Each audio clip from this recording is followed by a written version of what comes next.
video is part 1 of Cellular Respiration, Unit 2, AP Biology.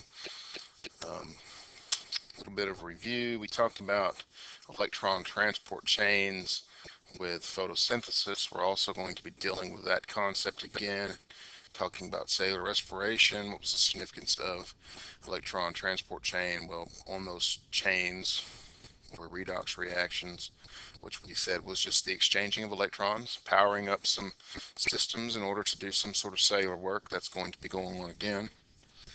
And another picture here of the energy coupling that goes on between photosynthesis and cellular respiration.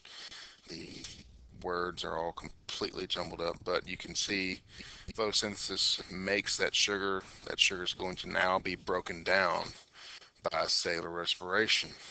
A lot of what we're going to see in this cellular respiration is really the undoing of everything that was done in photosynthesis. And I think if you look at it that way, that will make that helpful.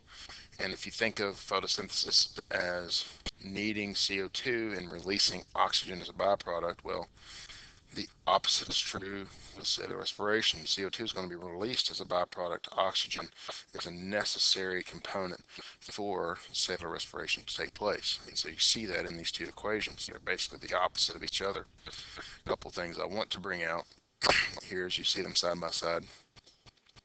Notice that heat is lost in both reactions. Why is that? Because it's a transfer or transformation of energy, and when that takes place, according to the second law of thermodynamics, entropy increases, therefore heat is released.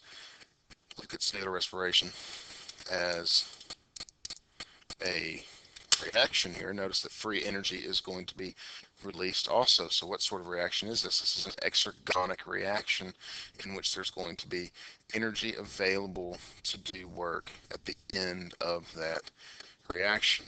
How is that energy going to be represented? Through this molecule, ATP. Remember, ATP is the energy currency of the cell. We're going to look at ATP as just energy. ATP is made through the addition of a phosphate to ADP. Remember, we've said in the past that anytime a phosphate is added to a molecule, that process is called phosphorylation. Using that energy that is created through the breakdown of glucose, phosphorylation is going to occur, putting that second or that third phosphate onto ADP, calling it ATP.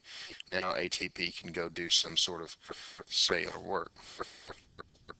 All right.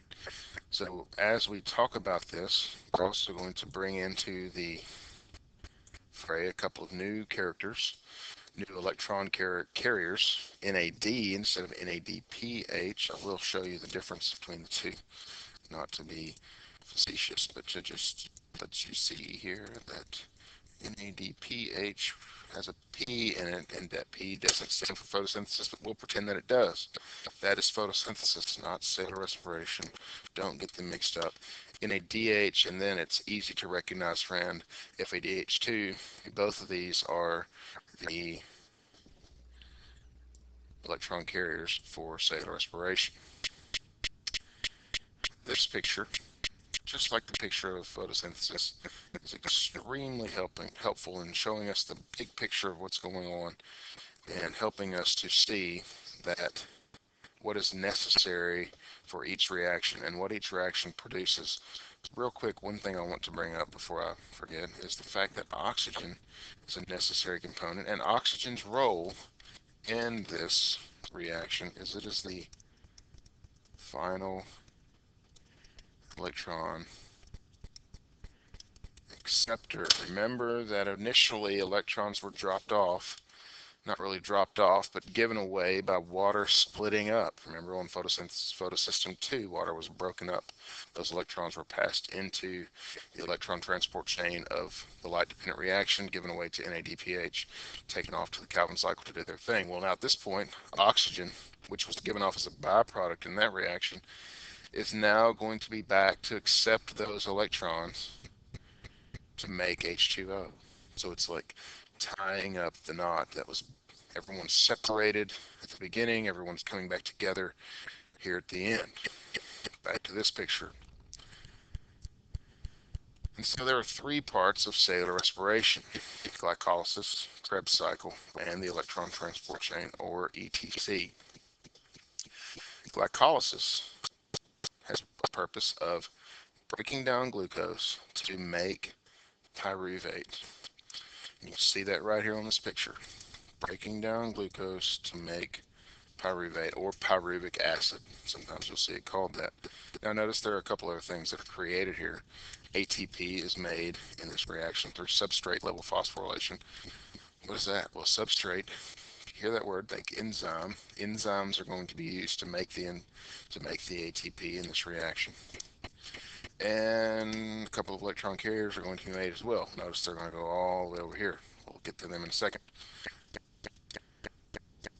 Glycolysis happens in the cytoplasm of the cell. This says cytosol, that's the liquid portion of the cell, or the cytoplasm, that's fine. Either way, as long as you understand that it does not happen in the mitochondria. This happens in all organisms on Earth because not all organisms have a mitochondria, but glycolysis happens in all organisms on Earth. Glycolysis also does not require oxygen, so glycolysis can continue to happen even if there's no oxygen present. However, in order for the next two steps to occur, oxygen has to be present. Here's another picture that's helpful. You'll see in the coming days. Glycolysis, no matter what, no oxygen, something else happens. It's called fermentation. If there's oxygen, the next two steps are going to take place. What are those steps? The first one's called the Krebs cycle, sometimes known as the citric acid cycle.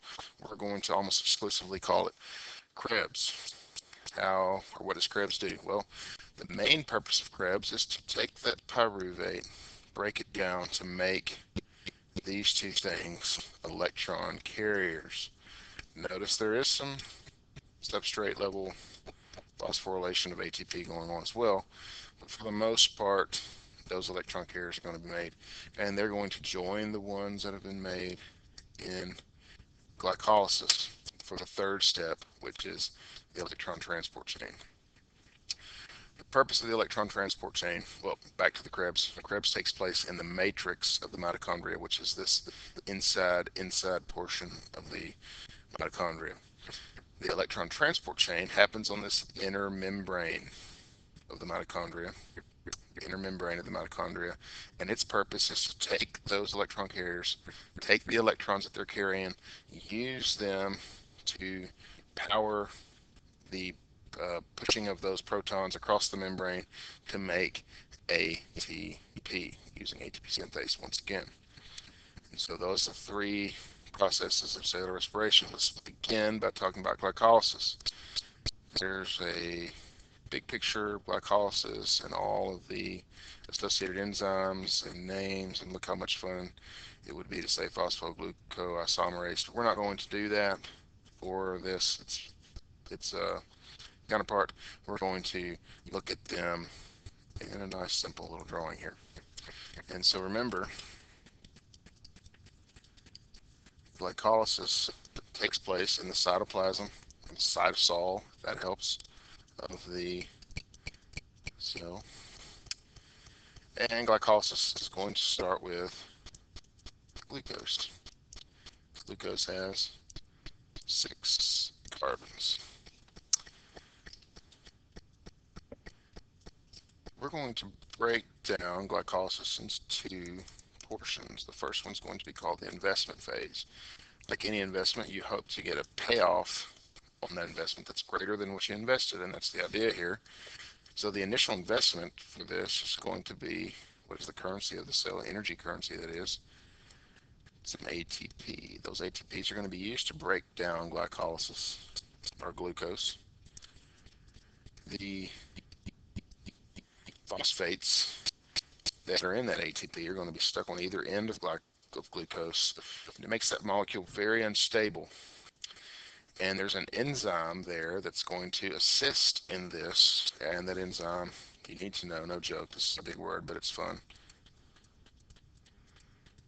Phosphofructokinase. Not so much concerned about the phosphofructo part, but I am concerned about the kinase part. Anytime you see the word kinase, this is some sort of enzyme that's going to turn something on. And so in this case, it's turning on the process of cellular respiration, really. If phosphofructase, fructokinase, does its thing, then the rest of this process will occur. Its thing is to break that glucose into 2-3 carbon molecules. You might remember them from such films as the end of the Calvin cycle. These 3 carbon molecules are called G3P, 2 of them. Again, this is the investment phase of this process. 2 ATPs were invested. Now hopefully we'll get a payoff on them. We're going to, both surprise. Each one of these molecules is going to be dealt with.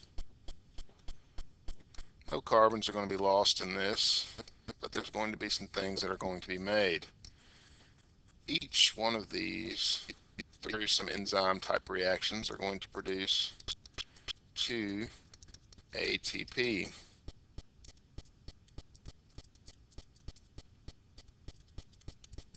So we get that substrate level phosphorylation again. You're welcome to go and study all the intricacies of the fun that this could be, but you're not going to do that. And also a couple of electron carriers. Remember, this isn't photosynthesis, so these electron carriers are NADH. They're going to pick up a couple of electrons each, and they're headed to the electron transport chain. And what you have left are 2 3 carbon molecules. Each of them are called pyruvate.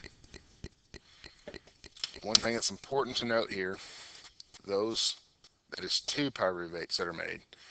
We're only going to be tracking 1 from here on out, but you'll need to remember that for each glucose molecule, there are 2 pyruvates that are going to be made. Again, real quick, remember this is a process that happens in all organisms. It's a binding element for all of life that glycolysis happens. The next couple of stages are only going to take place in organisms that have mitochondria in their cells.